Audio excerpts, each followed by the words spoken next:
Hi everyone.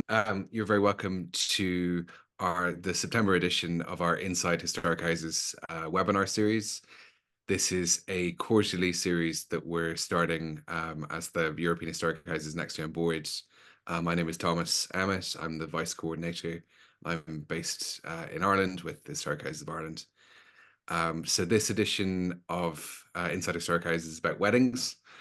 Thank you so much for joining us, and thanks especially to Justin Green and Jessica for presenting.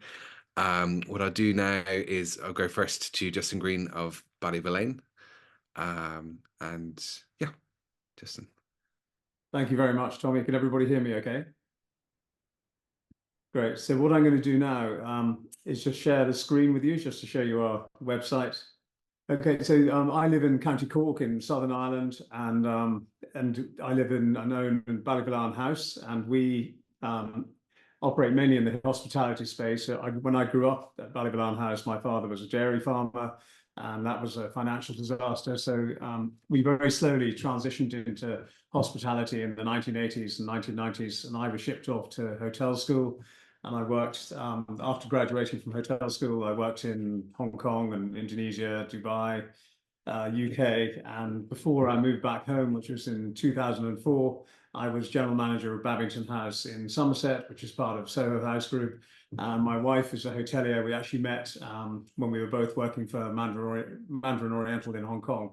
So, we have the experience in hospitality. This is our business. And I think we're very lucky in that regard, because a lot of people who embark on weddings projects, who haven't got that sort of experience behind them, it's not as easy as anyone thinks. And all of you who host weddings are aware of that.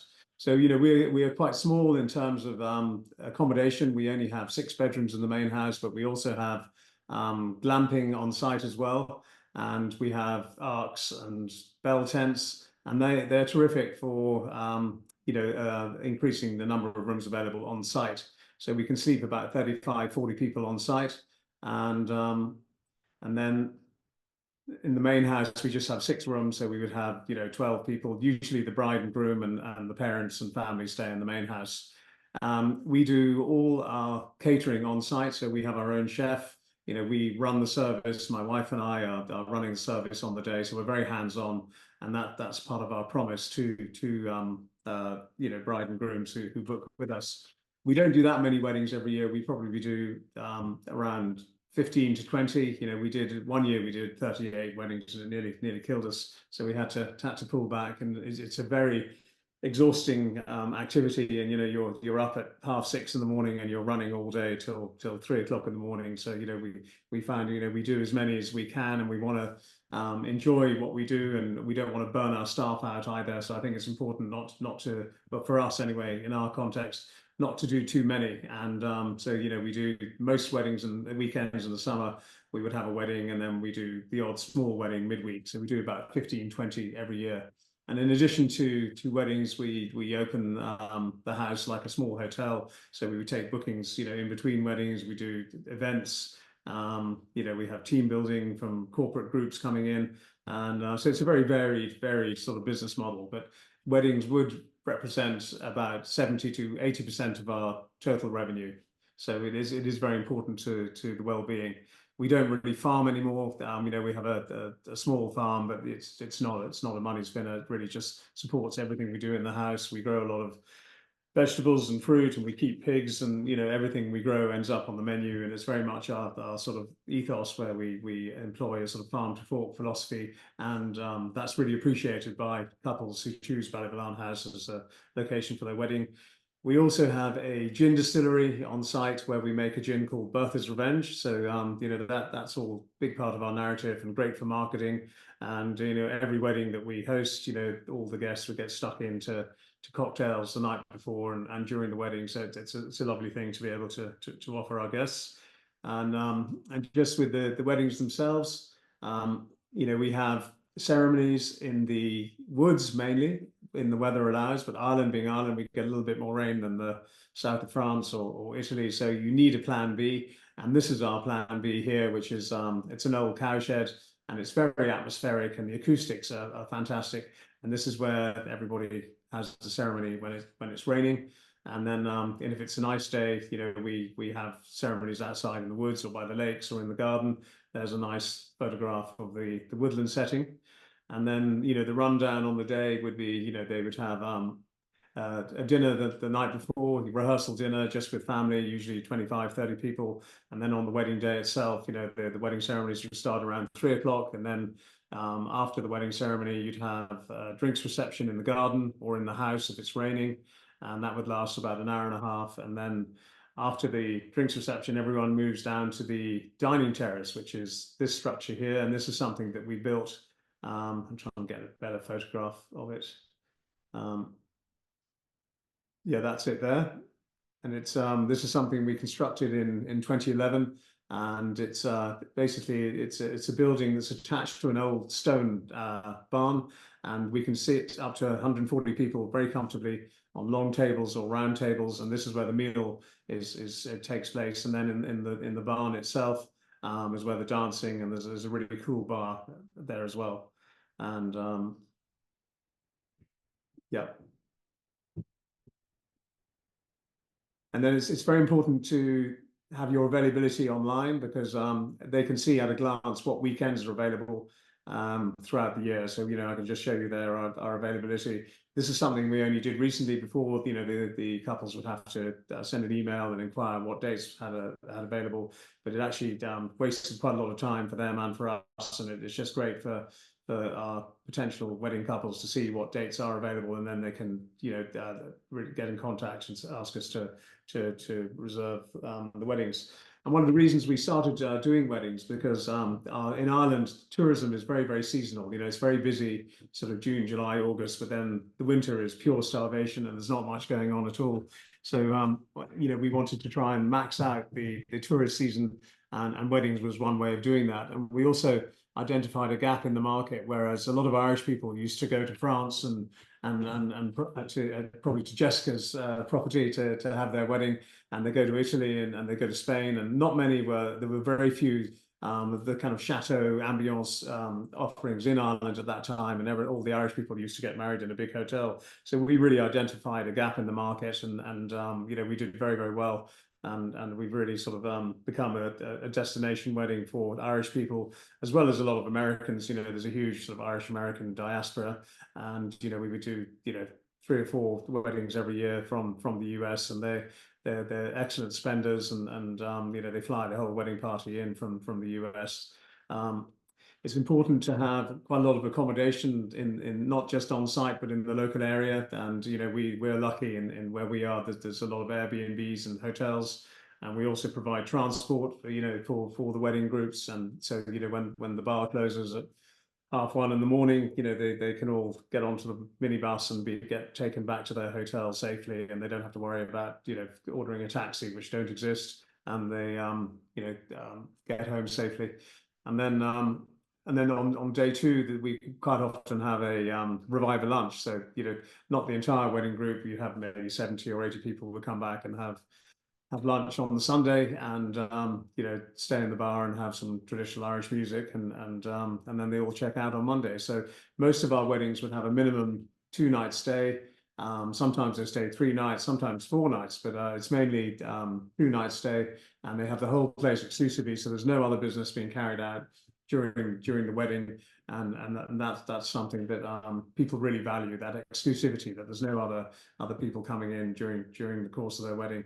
And we, as I said, we're very hands-on. We do an awful lot of we run the service ourselves. We provide a lot of the decoration and the tents. We have a little Indian tent on the lawn, and that's where the wedding cake is displayed.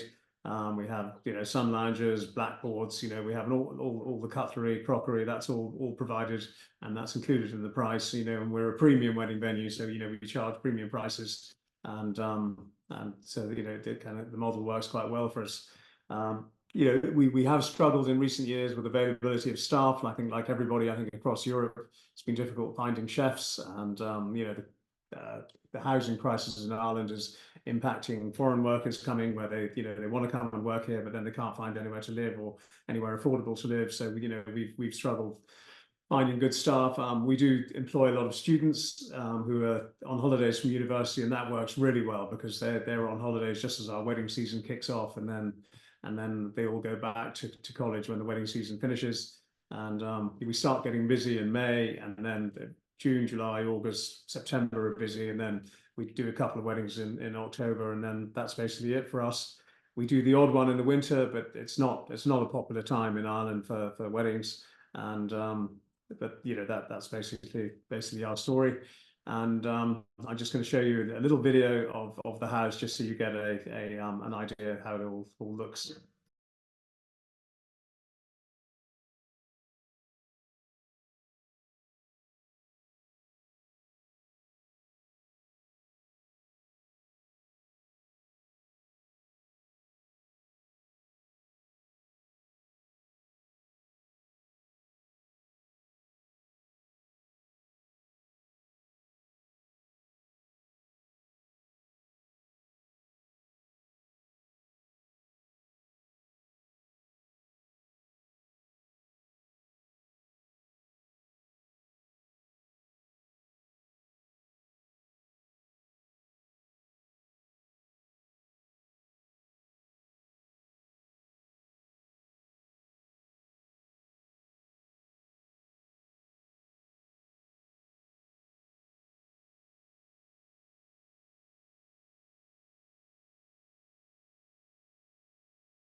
So that's it. And just how we market our weddings, that's something I should mention as well. We are on a couple of really good weddings website. One is called Weddings Online, another one called One Fab Day, and they're mainly Irish based, but we generate a lot of business through that.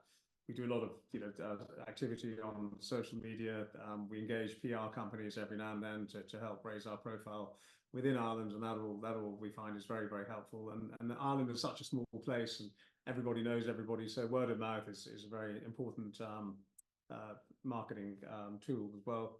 And you have to do a good job, and I think word gets out very, very quickly if you do a bad job, but it also gets out if you do a good job. And we take a lot of pride in what we do, and we deliver really high quality weddings, and we really enjoy it. So Tommy, I think I've probably gone over the time allocation, but if anyone has any questions, I'll be very happy to answer them. Yeah, brilliant. Thank you so much, Justin. What we'll do, there are a couple of questions in the box, but what I might do is we'll go to Jessica first and then do the Q&A, and the questions can be, because the questions might apply to both of you. Yeah, perfect. So I'm going to hand over to Jessica of Château de Fay. Right. So share screen.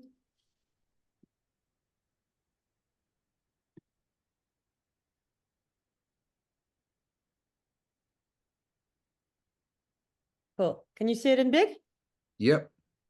Awesome. I actually do have a question. I'm like, how often do people play tennis? Because I covered my old tennis court with a big event space, and I'm always wondering if that was a mistake, but it was really expensive to renovate. Anyhow, we can get to it later. Thank you, Thomas, for the invitation, and hi, everyone. It's quite a big group for webinar. That's cool. My name is Jessica. I run the Château du Fait, which I call the Château of Possibilities. And unlike Justin, I was trained as an architect and had no concept whatsoever when it comes to hospitality, except the fact that I did my undergrad in Lausanne and my housemate studied at the hospitality school. But it happened that the people I was living with were the people that were only drinking whiskey, not really attending classes. So when I started the show project, I asked them for advice and they were a bit useless. So moving forward, I think to me, the big motivation was a larger project of rural revitalization. The chateau I've been for sale for 10 years. And so I've always been really excited about, so seeing a bit this abandoned place in a place in France that's not that touristic, actually, that is close to Paris. It's Yonne, so it's at the entrance of Burgundy. We can obviously lie to you and say it's Burgundy, and that sounds like the wine region, but we're likely not really in that area. We're rather at the entrance. It's the 42 hectares, so 100 acres land, and yes, I think trying to bring nature sustainability with art and with community, especially the local community, is the key project. And the wedding business has been a way, one, to bring financial capital to this project, and second, also fulfill the mission of having a space where community meet and celebrate meaningful, life-changing events. Key info, so the chateau dates back from the 17th century.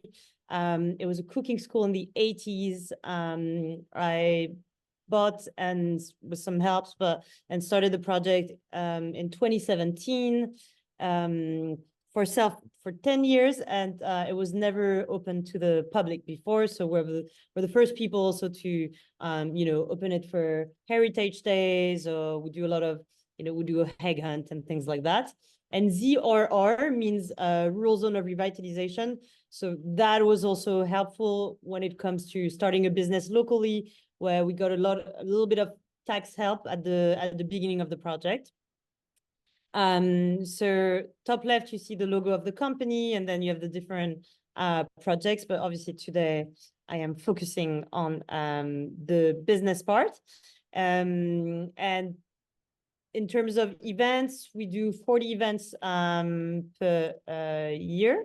Actually, that's my last slide. So I'll start with, right now we have between 12, I don't even see the number I put, but 12 and 23 full-time employees. So it's basically, it's rather 12 full-time employees year long. And then during the summer, we increase it up to 23 people because we have all the extras of the summer. What is really cool is we work with a lot of local vendors. So I think in this idea of local impact, we think that more or less we redistribute, wow, that's hard to pronounce, 500,000 per year in the local economy, because these people didn't really like the local flower shop used to just sell a few flowers here and there, and now we came, and basically she has to do 5K of flowers every week. So that's cool for them. So there's a lot of examples like that, taxis, hotels, and we attract people from all over the world, so with a higher purchasing power than the local population. So we have 42,000 people who came since 2017, and we do more or less 40 events per year, out of which, in our case, I would say 70% are wedding.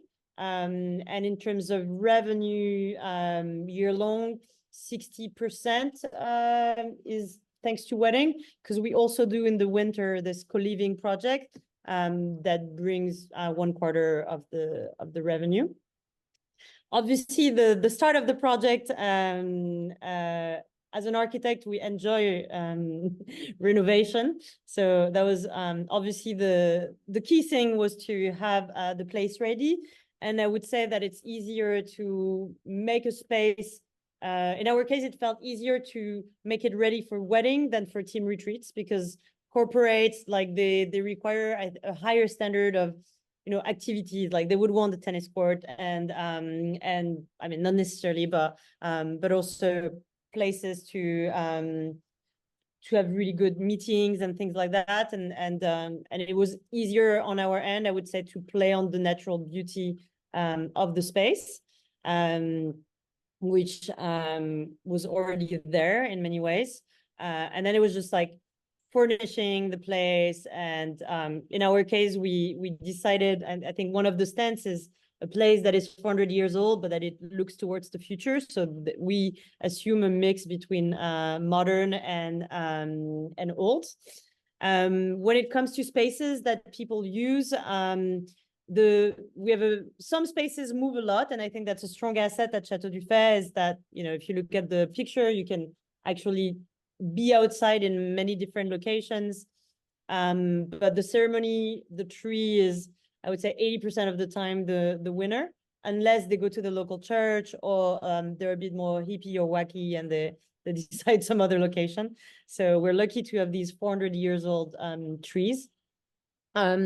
In terms of dinners, it's we're not Italy, but we still have a good weather in the summer, and so most of the dinners, as much as possible, are done outside, al fresco, as they say.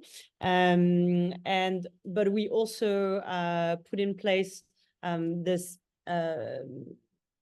orangerie or big tent that allows us to be a really good rain backup, and that is 450 square meters, so allows for also really big size weddings, which was a stance we took. But it's interesting to look at data, because I think the average wedding is like 120 people. So, you know, sometimes the space can feel a bit too big. So if you were to add more infrastructure to your place or things like that, I think study the market and adapt it to, because it's as much a problem to have a space that is too small or a space that is too big. And I would say maybe one thing that we do well is to be kind of game for fun stuff. I think that was maybe what I imagined to be our market differentiator, which is like the fact that I was young and you know, I thought, okay, the clients are my age most of the time, and maybe in other chateaus they would talk to someone that's quite old, for which it's a family chateau, so they're a bit scared of the mess happening or things moving around. And so I think compared to other spaces, we tend to have a really high flexibility in terms of the things we're willing to do with the clients. So that might be an asset. We have 28 bedrooms total, and one strategy to bypass fire codes is we renovated 5 bedrooms in France. So you can do 5 by 5 bedrooms if they're 8 meters apart. So we started putting 5 bedrooms in external buildings. And like Justin, despite my mother's skepticism, well, we thought it would be a terrible idea. We have a lot of glamping tents, and they work quite well. I would say most of our clients would not stay in a glamping tent if it was for a week, but they prefer to be on site and be able to be drunk. And actually they find it fun for 1 or 2 nights. So that's quite cool. But I'm very jealous of your terraces, Justin. So I think I will copy. And we don't do catering. And I think if you don't come from the world of restoration or hospitality, it's probably a good idea to, like, I mean, it looks very difficult to me, and I think could also be an asset that we work with different caterers that have different styles and tastes. But we do have our own garden, so when we have small groups, we can have they can use our vegetable, and it's way bigger than the photo, so it's quite cool. And we do have some fun art installations because we have an art festival every year. So sometimes some clients like us because they think we're a bit different. Why going into weddings? I think it was also the easier thing to tap into as an existing market. You know, I came and I just put it on Airbnb saying I had a space to rent, and the immediate association is wedding Château. And so I would say that's a market that is existing, at least in France or in Italy and in spaces. And I think that's easy to, like, the searches are already there. And I was already saying it, that in terms of infrastructure, in our case, it felt easier. In terms of specificity, we also do full privatization. And I agree that this is something that is really appreciated.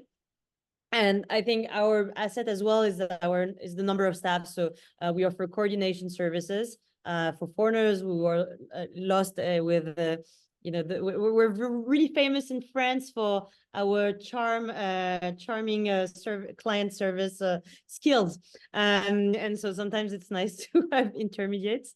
And we take 3 weeks of holidays during the summer.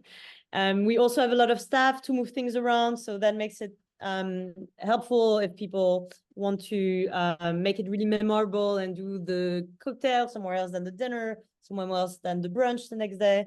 Most of the people also stay for 2 nights. I think one asset that we have is that we can do big weddings. We can have up to 160 people on site if they use the glamping tents, because we have 30 glamping tents. And we have nearby hotels, and we have the big tent, as you saw. And I think we speak good English, which funny enough is not necessarily something that all venues in France can offer. And the few factors I would say, so this is more from things I've studied. I think it's always interesting to look at a property, but also what you like to do, and try to combine these two wishes. The location is important. I think, for instance, we benefit from the fact to be an hour by train, but less than 2 hours by car from Paris and from major airports. So that helps a lot. Number of bedrooms equals also the number of income, how much you can charge. People are going to look at this. We have a website called mariage.net. But I'm sure you can find different guides and studies. I find them really helpful because you have data and they do big survey, what people are looking, what they like in different locations. For instance, this is where I found that, like, as I was thinking I should absolutely start doing restoration, I saw there were some benefits not imposing the caterers. So, you can learn things like that. Thomas asked me the highs and lows before coming.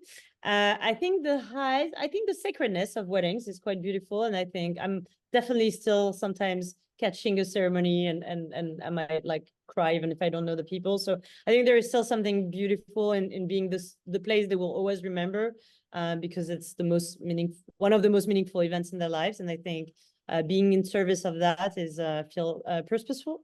And I think we need to bring back that sacredness, because we've lost it. Now we have a bit of an image of like flowers coming from South Africa and the kind of business of wedding. But I think remembering the sacredness is important, and the beauty.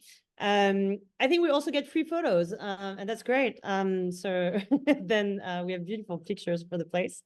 And gratefulness. I think, as an architect, you always fight with your clients. No one says, rarely. Sometimes people say thank you. But I think, for me, moving into an industry where people leave with stars in their eyes. Also, you have one client to satisfy most of the time, or 2 clients, the bride and the groom, and maybe the mother.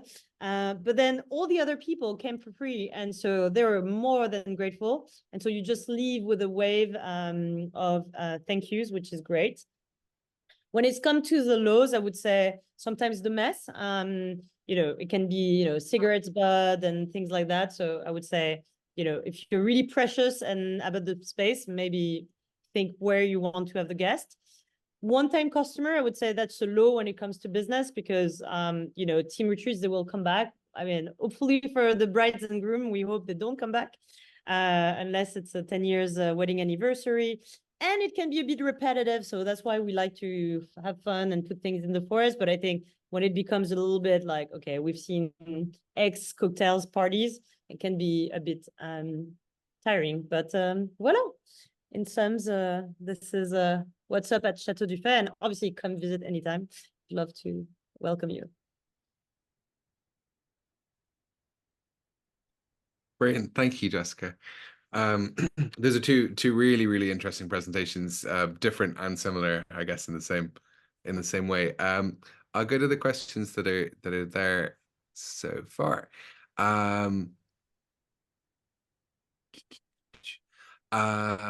Sorry, I'm going right up to the top. Carlotta asks, hello, how are you doing your pricing? Do you only do market research, or do you have other tools to decide on the prices? Do you want me to respond to that? Mhm. We would have one eye on what the market is charging. So it's very important that you're not charging less or more than your competitors. So we're very aware what the market value is for offering a wedding at Ballyvolane House. We also, know our costs as well. So, we have to make profit. So, we would, have one eye on the marketplace and also an eye on our costs. And every year, we'd have to raise or sometimes decrease our prices accordingly. Cool. Agreed. I would say similar, and we do this thing where it's like sometimes I test. I'm like, oh, we were full this year. What happens if we go a bit higher? And then I'm like, oh, maybe that.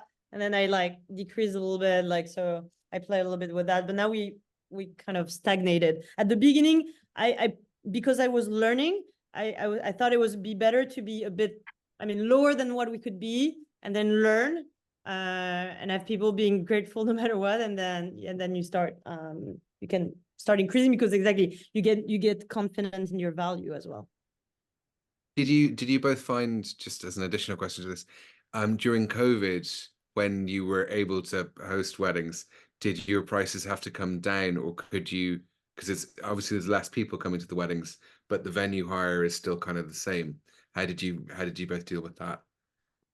Well, actually, with during COVID, there were no weddings at all. There was it wasn't allowed. And then after COVID ended, we did double the amount of weddings in 1 year because we had all the previous year's weddings packed into 1 year and all the new weddings. So it was a very busy time. And actually, we decided, for rightly or wrongly, to honor the prices that we'd given them, even though a lot of the our cost base had increased. I think most wedding venues did in the terms and conditions would have a clause, prices are subject to change, given circumstances beyond their control. But we rightly or wrongly, honored the original prices. And now, there's a severe cost of living crisis, and I'm sure you're all experiencing, your energy prices going through the roof, staff costs going up, insurance in Ireland is dysfunctional. We're paying 3 times more than anyone in Germany or UK or France. And so, this all plays into what we charge, and, we try and find every reason not to increase our prices, but sometimes we have no choice. And, the worry is that as we become uncompetitive price-wise compared to, our competitors in Europe. So, Ireland is becoming very expensive. Yeah, we closed during COVID. Actually, we didn't close. That's when I started the co-living project. That was the good backup, and so we were actually profitable. That was like our most like the first year we were like really profitable, because we had almost 0 charges, but just like a bunch of people living on site. And then I was able to maintain this format during the winter and bring back the events during the summer. And I pushed back all the events for free, and also maintain prices, and had the same issue with inflation. Okay. Thank you. Nicolene asks, what would you suggest for someone who wants to start doing a wedding business in their house? What are the first steps? Oh, good question.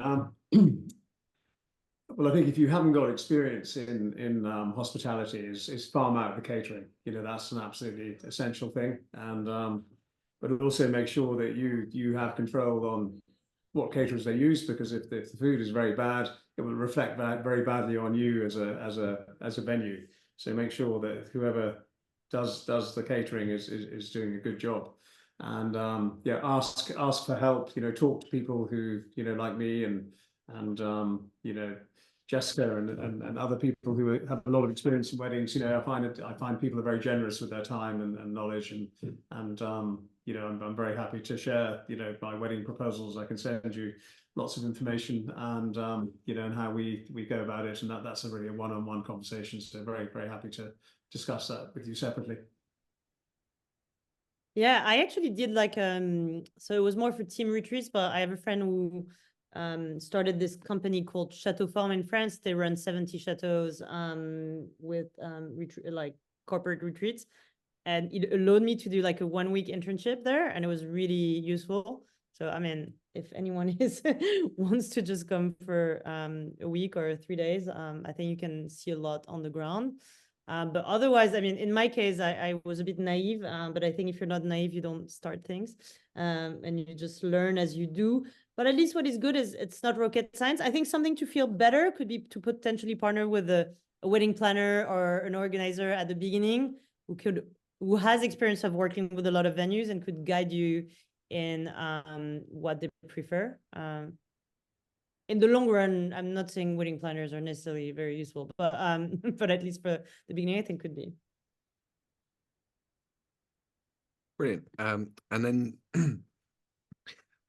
do you both live in the premises of the house, and how much of your private life gets compromised by that? Yeah, it is difficult. I live in an old staff wing of my house with my wife and my children. Very unhappy with that scenario, because when we have a wedding, you know, there's just complete takeover of the house, and they feel they're really pushed out of they have no privacy, so they like to walk around in their tracksuits and no shoes on, you know, drinking their hot chocolate in the morning, and they don't appreciate the intrusion and invasion from other guests. So that's just part and parcel of you know, living above the shop. And yeah, we'd love to have a separate accommodation.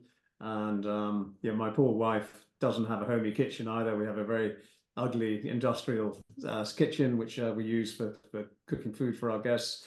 And so, you know, my poor wife has had to put up with that, you know, our whole life. So, you know, I have promised her we're going to build a nice homey kitchen one day. So it's not easy. And you know, I think my preferred option would be to live off site. But then again, these old houses, they're very unwieldy at times, and you need to be sort of living on site to keep an eye on them if anything goes wrong. And you know, quite often in a wedding, I see we have the fires going, and I see guests just, you know, putting log after log on the fire, and the whole, you know, they're almost going to burn the house down. You know, and if I wasn't there, I wouldn't have seen that situation. So I think it is important you are kind of living on site. So in my case, I mostly here the winter because it's when all my friends come. In the summer, I try to escape, but that was easy when I was a nomadic. Well, you know, like right now we're trying to have we might have kids soon, so I think that will change a little bit the game. And I think I'm questioning. I think the dream would be like to be 5 minutes away, but I think that's like, you know, then there are like infrastructure questions. But I have Veronique living on site, so that helps. And I have always like a staff that's kind of on the, like a lot of people live very close, so that helps. But yeah, it's in our case, it really depends where the party is. So for instance, if it's next to my place, it's annoying. The rest of the time I don't hear the music or anything. So yeah, but I yeah, it's a question. I suppose a big question that I always have, because weddings are dramatic events. Do you have to have, do you keep security on site?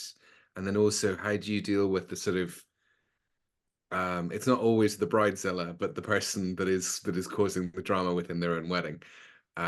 Is that quite tough to negotiate? Or how do you find that? Well, that's kind of two parts to that question. The first is security. You know, I would recommend having a security, you know, on site during a wedding, just to protect, you know, the property, and also to, you know, look after the guests. And if anything goes wrong, you know, he's an independent witness, and if you do use a security firm, you know, make sure they're all vetted and official, and you know, that's always a good thing. With regards, so what was the second half of the question again? In terms of dealing with the more difficult members of the bridal or Yeah, groom? luckily, you get very few of those, maybe 1 or 2 a year out of 20 weddings. And yeah, we have a full-time member of staff who handles all the wedding inquiries and reservations and does a lot of the admin and emailing proposals. And every now and again, she would ask me to wade in and talk to them. And sometimes you just got to level with them and say, look, we're all after the same thing, and that is to deliver you the most fabulous day of your life. And we're not out to overcharge you or give you be difficult, but at the same time you've got to place trust in us and our ability to deliver a good wedding. We know what we're doing. We have a very good team on site, and usually it takes a conversation like that, and everybody then is on side. But yeah, some people can be very difficult, and that's all comes with experience, and sometimes it helps just for me or my wife to call the couple and then have that difficult conversation, and usually it works. It's fine. Some people you can never cure. They're just difficult by nature and always will be, always have been, and that's just part and parcel of being in this business. Yeah, in our case, there's something that helps is that we're really isolated. So it's not great for people who don't sleep on site because they really have to take their car. But what helps is that we don't have the problem of being near village where, some people might intrude. Like it has never happened. So that's quite useful. Sometimes on Sunday, people want to visit the property, but it's very rare. Okay. And then there was one more question in the box, which was, sustainability is a big topic at the moment. How do you deal with? Do you find that weddings are relatively sustainable, and how do you work towards improving the sustainability of them? No, absolutely. I think we all have to work hard to be more sustainable, and we on a wider level, we're part of ACRE scheme, which is this European agricultural sustainability scheme. On the farm, we in our gin, we are certified Origin Green, which is the sustainability certification issued by the Irish Food Board. And in every decision we make, we have to ask ourselves, is it the right thing to do in terms of sustainability? We plant trees every year. We don't have any plastic on site, so there's a lot more we can do, of course, and we're not, we're still burning oil and gas on the property, and we'd love to shift into the more renewable energy space, but that requires huge capital outlay, which we're not in a position to do that at the moment.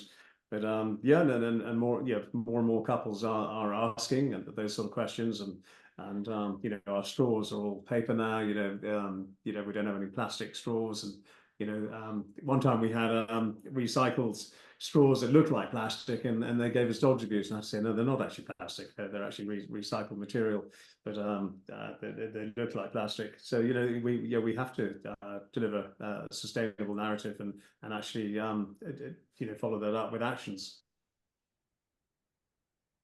Yeah, we spend a lot of time actually thinking about sustainability. We were part of this whole program, so we have 2030 goals, which helps a lot to kind of and have like success markers. One is obviously around the building, so the energy we use, water management, and so on. So that's obviously a big challenge because it's quite cost intensive, but every year we get a bit better.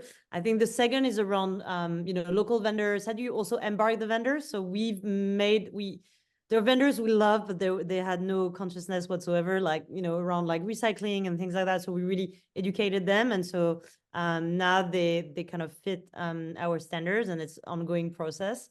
Obviously there are a lot of things I want to do. I would love the flowers to be all local and things like that, but it takes a bit of time.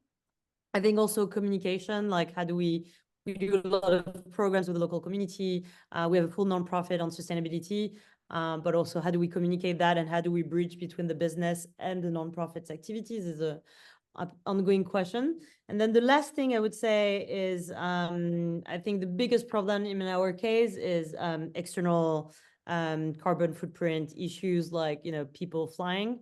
is a big one. So we are starting a tree nursery right now, just next to across the property, with the nearby farmer. And the idea is to be able to produce 30,000 trees per year to bring back hedges with all the local farmers. So hopefully we'll have our own carbon offset program, but obviously it's not enough, but this is how we're dealing. But we're bad at communicating about it, I think, because I think we're kind of like, oh, we don't want to do greenwashing, and so we're harsh on ourselves when I think we do more than most people. And maybe you should be better at marketing it a little bit and not be too afraid of looking like we're not doing enough. It's a hard one with the greenwashing. I definitely agree. Does anyone have any? Oh yeah, sorry. There. What is the most important thing you've learned through hosting weddings that you would want to share with people on this call? I think having good team around you that are genuinely like to give good service. I think that comes across from the start. If your staff are friendly, warm, flexible, you win over the crowd very quickly. And once you've won over the crowd, it's all going to run smoothly for the rest of the event. I think it's very important, and that has to come from you as the owner, the manager, the leader of your business, and you have to set that example. Good service and being warm, friendly, and flexible is the most important thing.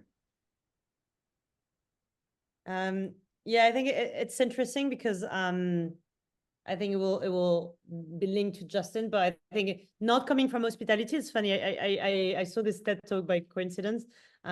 What is it? 11 Madison. I mean, this famous, this 3-star Michelin restaurant in New York. And he explains that what he learned is that often we focus on, even the brides and the groom, they're stressed, on, the food and the type of the seats and the look of this and that. And they kind of forget about the experience and just the memories and the service and the smile and all of these things that is intangible. And so I think what you're saying is very important, which is in a way, if you're super nice, if you're super warm and good willing, then they will also forgive you some of the mistakes you can make because something was not perfect, or they were the vibe is so important. And I think being warm and yeah, help smiley and helpful really wins really wins the thing. And as Jessica said, of course, the ambience is immensely important, I think. And what we have in these historic houses is incredible ambience and backdrop to a wedding. And that kind of goes without saying, but it's not taken for granted either, because, the lighting has to be right, the decor is authentic, but it has to be stylish and comfortable, and technologies people expect to be good. They all want looking for good Wi-Fi now.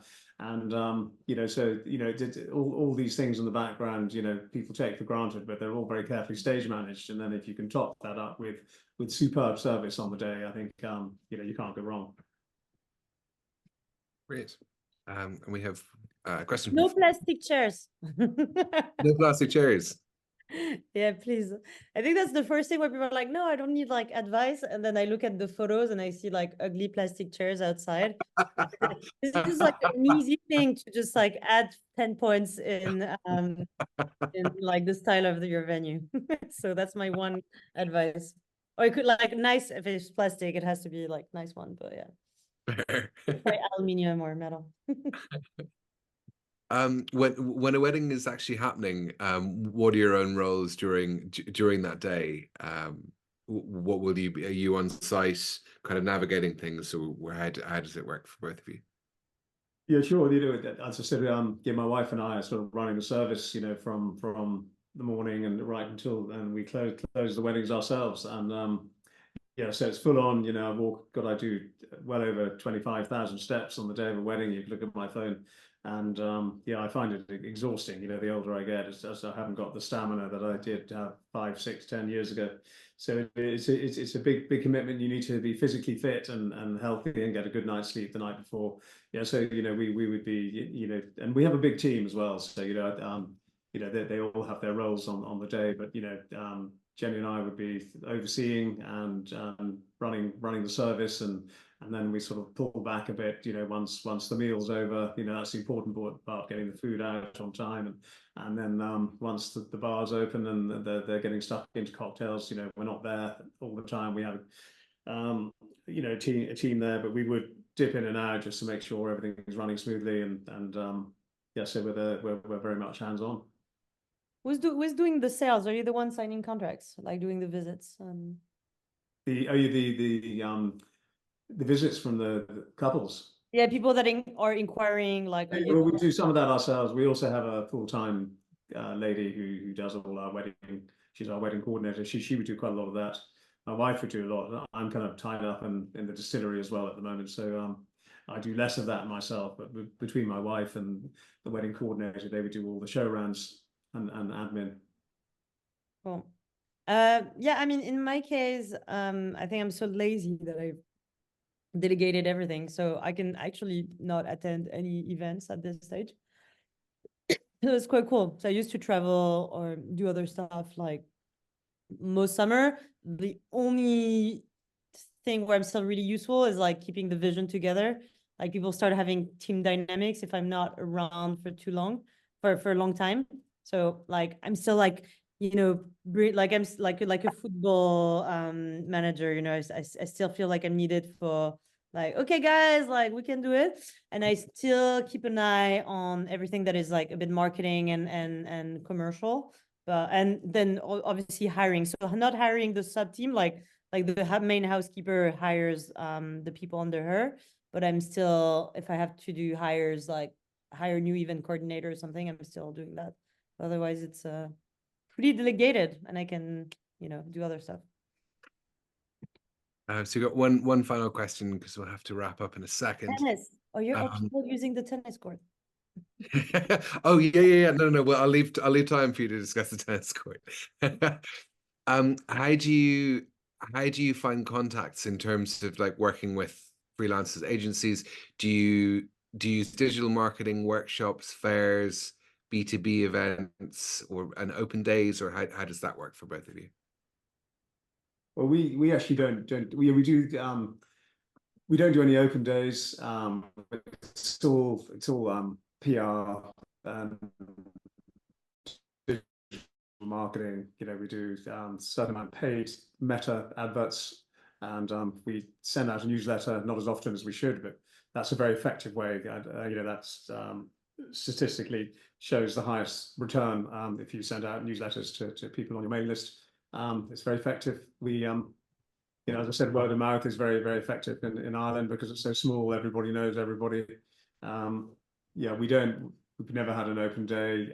We have attended workshops every now and again, which have had mixed results. It's very hard to quantify, how many weddings you're going to get from attending workshop, which just helps raise the profile, I suppose. I think it's important when you're starting out as a new wedding venue, I would recommend engaging a PR company just to get in all the wedding magazines and get journalists down and put them up free of charge. That costs very little, and you have a good dinner with them and they get to experience what the place is like, and then they write about it. And we do a lot of that independently from weddings, because we operate as a guest house in between weddings. So if we have rooms free, I'd rather have a journalist in there or an influencer than having it sit empty. And that's a very effective way of getting the word out. And you can target influencers in your countries that are specializing in weddings, and it's an extremely cost-effective way of getting some publicity. And so it's a mix of everything.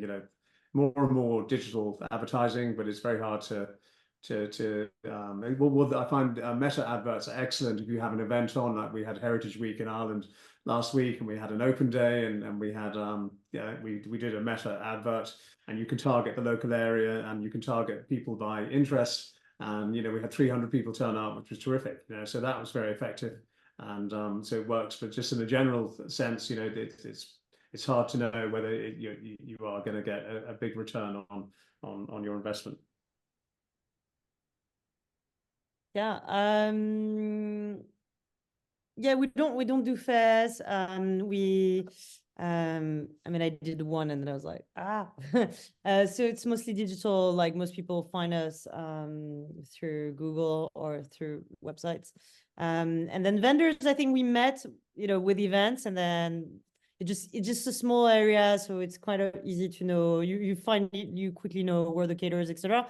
And then often you're gonna have like people or like other vendors, and then we give a handbook to the clients, and then often they also have people that I can pair or something like that, and they just like bring new vendors, and if we like them, then we add them to the list. So it's quite organic. I really want to do. I've done like very little the PR and things like that, and I want to. And we were lucky to have press a bit organically, but I think we've been thinking and crafting an events with influencers and things like that recently, so that's going to be good, hopefully. Brilliant.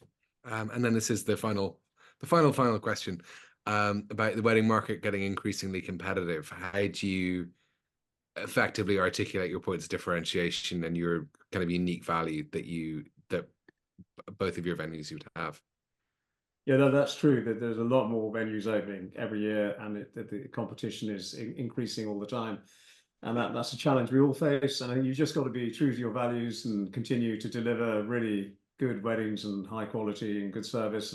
And people will talk about it. And I think, that's enough. You need to keep an eye on what people are charging, so you're not, as I mentioned earlier, charging too much or too little. You've also got to keep an eye on your costs, so you're making profit. And I think if we've invested a lot in the weddings infrastructure here at Ballyvolane House, and it's really hard just to do 2 or 3 weddings a year. I think you need consistency as staff. We have a full-time girl in the office, handling all the wedding inquiries, and that's an essential investment for us, because we'd spend all day just responding to emails every day. And so you need to be doing a minimum number of sort of 10, 15, 20 weddings to pay for that. So, and it's a big step up, from your normal daily lives. And then you start to host 2 or 3 weddings a year. It's such a big upheaval that people find that very challenging. Whereas if you're doing, 15, 20 a year, you have the infrastructure, the staff will know what they're doing. Everything runs like clockwork. It's a lot easier. Yeah, I mean, I don't know. So far, so good, but maybe we'll see. I mean, each time you see it starts, not. I mean, it hasn't really happened yet, but if we see less bookings or things like that, or so it has happened that sometimes we have like a gap or something like that. I think you just get to be creative. So it could be ads, could be maybe other. Doing the influencer, trying to get the word out, and never taking things as granted. Perfect. Okay, so yeah, thank you very much to Justin Green and Jessica Angel for coming and speaking on this. It's been really, really interesting. I've learned a lot. I now think that I should open my own house as a wedding venue to increase the numbers of competitors. Just to say, our next webinar will be on Tuesday, the 3rd of December. We're doing these as a quarterly webinar, and it'll be around Christmas markets and festive kind of fairs and stuff. So if anybody's in that area or knows someone who has a house that does that kind of thing, I'd be really, really interested to talk to them and maybe get them on the next webinar. Yeah, and thank you to the European Historic Houses office for facilitating this. And yeah, thank you very much, everyone. Have a great evening.